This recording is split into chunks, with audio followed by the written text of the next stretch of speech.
सद्गुरु श्री ब्रह्म चैतन्य महाराज गोंदवलेकर, इनका प्रवचन 24 मई।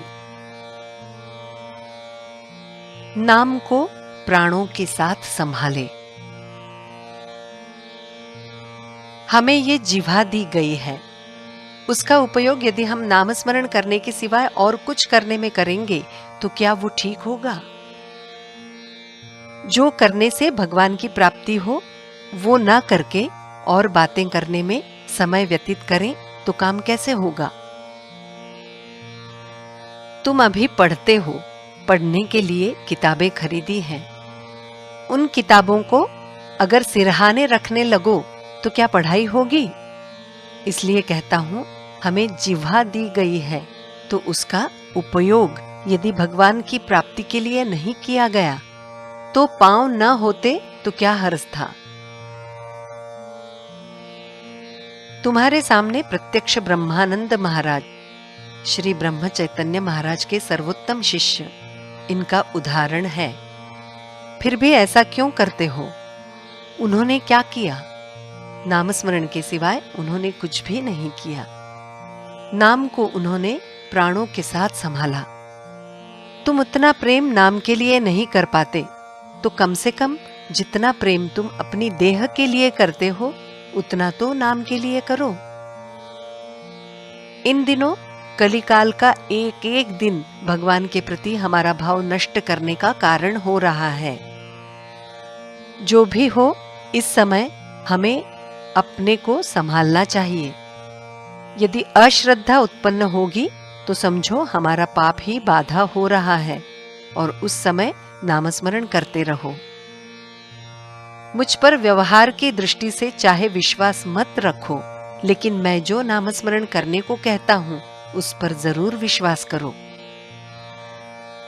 नाम का व्यवहार में उपयोग मत करो। नामस्मरण नाम के लिए ही करते जाओ, तभी उससे सच्चा आनंद मिलेगा।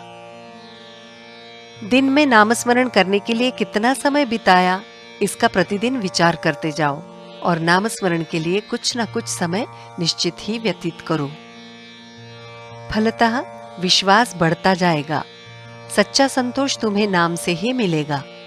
भगवान का नाम स्वयंभू और स्वाभाविक है। नाम के बारे में संदेह अथवा विकल्प निर्माण होंगे, तब भी वैसे ही आग्रह से उसे लेते रहो। तब सारे संशय अपने आप गायब हो जाएंगे।